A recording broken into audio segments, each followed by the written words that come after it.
No início dos anos 90, o advogado Thomas Capano de Delaware teve uma vida que muitos de nós podemos achar invejável. Ele era um ex-procurador do estado proeminente e próspero com alto escalão de conexões políticas, e até administrava um lucrativo negócio de construção de casas, durante seu tempo livre. Ele também tinha uma família grande e amorosa, composta por uma esposa e 4 filhas.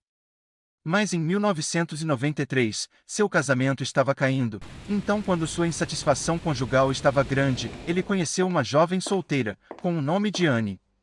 Anne foi empregada como sua secretária de agendamento, que conheceu Thomas Capano após a reunião com alguns empresários.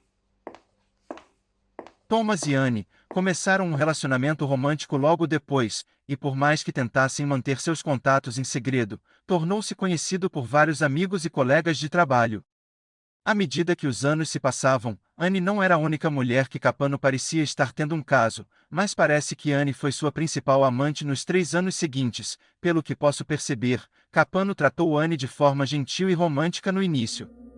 Mas com o passar do tempo, ele se tornou cada vez mais controlador, arrogante e violentamente ciumento. Quando Anne tentou terminar o relacionamento, Capano se recusou a permitir que ela o deixasse, e disse que se ela se atrevesse a tentar, ele destruiria sua carreira política.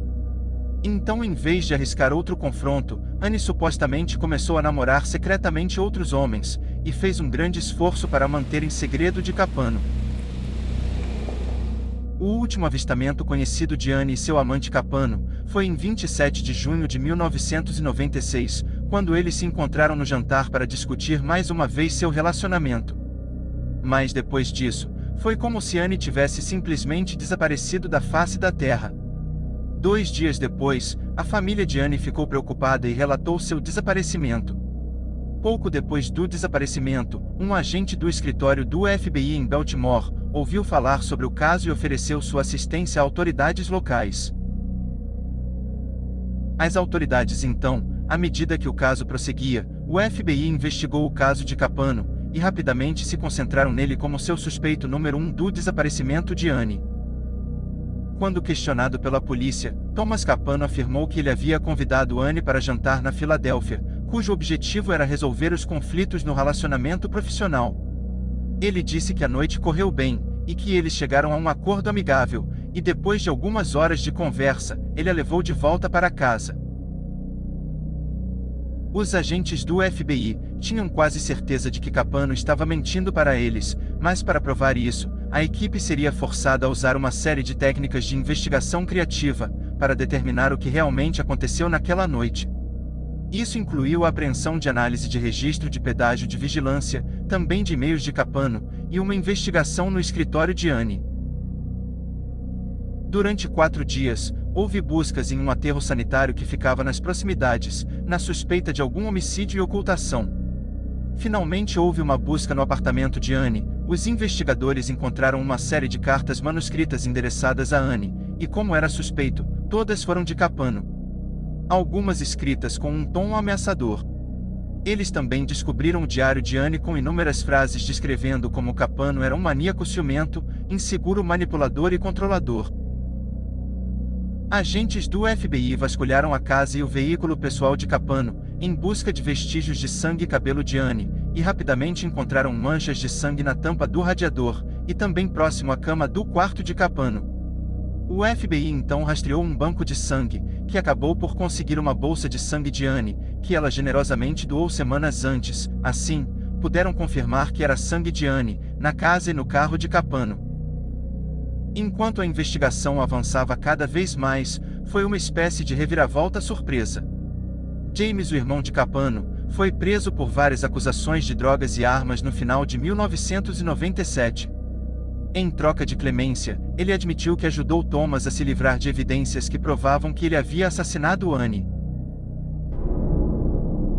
De acordo com James, depois que Thomas Capano assassinou sua jovem amante, ele jogou o corpo dela em uma grande caixa de pesca que ele havia comprado cerca de 2 meses antes. Em 28 de junho, Capano e seu irmão dirigiam um barco a cerca de 70 milhas da costa de Nova Jersey e jogou a caixa no Oceano Atlântico. o suporte de pesca não afundaria, então James atirou nele com sua espingarda, no intuito de que a grande caixa perfurada viesse a afundar. Mas por algum motivo, o cooler não afundou. Thomas Capano em seguida retirou o corpo de Anne para fora do cooler, e amarrou 2 âncoras no cadáver, e em seguida, jogou-o ao mar e o viu afundar. Ele então jogou o cooler de volta na água. O mesmo equipamento foi descoberto mais tarde por um grupo de pescadores, que o tirou do oceano, tapou os buracos das balas, e o usaram para guardar os peixes que pescaram. No ano seguinte, depois que a história do cooler virou notícia, um dos pescadores entrou em contato com o FBI, e relatou sua descoberta do recipiente térmico. Em seguida tornou-se uma peça-chave de evidência da história que James contou. Finalmente, em 12 de novembro de 1997, o FBI perseguiu Thomas Capano, depois que souberam que ele planejava fugir do país.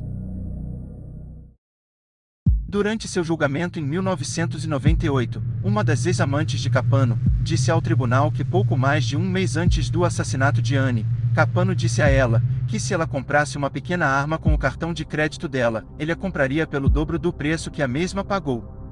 Com uma montanha de provas condenatórias sendo viradas contra ele, Capano mudou completamente a história. Ele alegou que a ex-amante da compra da arma teve um descontrole de ciúmes, e partiu para cima dele, e tentou matá-lo por saber que Anne também se relacionava com ele, e ficou tão perturbada com isso, que ela também ameaçou tirar a própria vida com a arma que ela comprou. Capano então alegou que enquanto tentava impedi-la de fazer uma loucura, a arma disparou por acidente, e matou Anne. Capano disse que se desfez do corpo para proteger a si mesmo e sua amante. Isso poderia ter sido uma história convincente, porém o júri simplesmente não acreditou, e em 17 de janeiro de 1999, eles o declararam culpado pelo assassinato de Anne. Inicialmente Thomas Capano foi condenado à pena de morte por seus crimes. Mas após um longo processo de apelação, sua sentença foi rebaixada para prisão perpétua, e sem liberdade condicional.